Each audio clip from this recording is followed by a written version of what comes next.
Shareholder মানে অ্যাপ্লিকেশনের পক্ষে আমরা অ্যাপিয়ার করলাম তাদের আইনজীবী হিসেবে। তাদেরকে যেটা করা হলো, বিলুপ্ত করে দেওয়া হলো বাংলাদেশ ব্যাংকের একটা সার্কুলারের মাধ্যমে।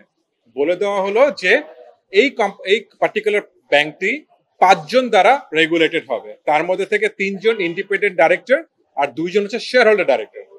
তো তারা মিলে একটা ডিসিশন নিল যে তারা কোম্পানির একটা অ্যানুয়াল জেনারেল মিটিং তারা অনুষ্ঠান করবে, যেটা হচ্ছে গিয়ে এই মাসের 31 তারিখে অথবা 31শে জুলাই 2025-এ।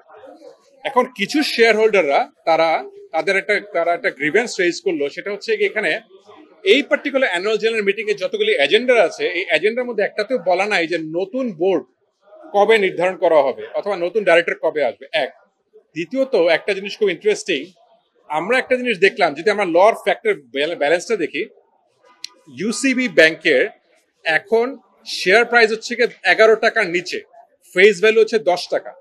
এই অবস্থাতে তারা নতুন রাইট শেয়ার ইস্যু করতে চাচ্ছে, এই একটা এজেন্ডা ছিল। আরেকটা এজেন্ডা হচ্ছে কি তারা পেইড আপ ক্যাপিটালের half amount, paid up 5,500 crore টাকা, প্রায় 750 কোটি টাকার একটা ক্যাপিটাল তারা রেজ করবে, শেয়ার বিক্রি করে, যে শেয়ারগুলোকে বিক্রি করবে স্ট্র্যাটেজিক ইনভেস্টরকে করা হবে। আনফরচুনেটলি স্ট্র্যাটেজিক ইনভেস্টররা কারা এটা ডেফিনেশন কোথাও দেওয়া নাই, এটা ছিল একটা বড় একটা মেজর ইস্যু।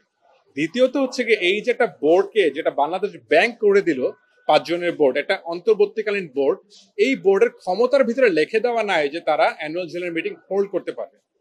তৃতীয়ত যেটা বললাম সেটা হচ্ছে কি 11 টাকার নিচে হচ্ছে শেয়ারের দাম, আজকের যদি দর আমরা দেখি 10.5 টাকার কাছাকাছি আছে। সেখানে এর উপরে আরো যদি তারা, যেখানে তারা নন পারফরমেন্স লোন 10%-এর উপরে ওভারঅল সার্ভেতে দেখা যায়, এর উপরে তারা নতুন শেয়ার ইস্যু করছে মার্কেট থেকে টাকা নেওয়ার জন্য। তো কি হচ্ছে, যেখানে কোম্পানির অবস্থা অলরেডি খারাপ, তারা 2023 সালের পরে কোনো ডিভিডেন্ড দিতে পারছে না, না স্টক ডিভিডেন্ড না ক্যাশ ডিভিডেন্ড, এর উপরে তারা মার্কেট থেকে আরো টাকা নিচ্ছে, যেখানে তাদের অলরেডি যে লোনটাকে তারা স্যাংশন করেছে সেই লোনটা তার রিকভারি হচ্ছে না। পুরা জিনিসটাকে দেখে কিছু সংখ্যক শেয়ার হোল্ডার তারা মনে করছে যে না, এতে কোম্পানির জন্য খারাপ হবে, আর তাদের জন্য খারাপ হবে, কারণ এই কোম্পানিটা প্রবাবলি এটা লিকুইডেশনের দিকে চলে যেতে পারে এভাবে যদি যেতে থাকে। তো এদিকে একটা কোম্পানি ডাইং কনসার্ন, উল্টা আরো সে মার্কেট থেকে টাকা নিচ্ছে। তো এখানে জিনিসটা খুব সেন্সিটিভ একটা অবস্থায় চলে আসতেছে।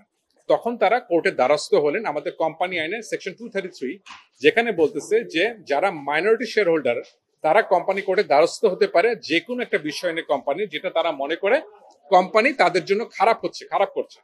তো সেটার পরিপ্রেক্ষিতে আমরা আজকে এই কয়েকজন শেয়ার হোল্ডারের মানে অ্যাপ্লিকেশনের পক্ষে আমরা অ্যাপিয়ার করলাম তাদের আইনজীবী হিসেবে। কোর্টকে আমরা এই বিষয়গুলোকে যখন আমরা আইডেন্টিফাই করে দেখালাম, কোর্ট আমাদের সাবমিশনে কনভিন্স হওয়ার পরে কোর্ট যেটা করলো সেটা হচ্ছে কি এই পার্টিকুলার এজিএম, যেটা হচ্ছে 31শে জুলাইতে অবস্থিত হবে সকাল 9টা বাজে কর্মীটলা গলফ গার্ডেনে, সেটাকে স্টপ করে দিল।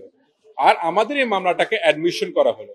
এখন পরবর্তী ডেটে কোর্ট দেখবে যে এই মামলাটাতে যে আমরা যে গ্রাউন্ডস গুলো দিয়েছি এই অ্যাপ্লিকেশনকে সাপোর্ট করার জন্য, আর তাদের আদার সাইডে যারা এখন বোর্ডের পক্ষে যদি আইনজীবী নিয়োগ করা হয় তাদেরকে শুনবে, শোনার পরে কোর্ট দেখবে এই মামলাটা কতটুকু পর্যন্ত সাস্টেইনেবল।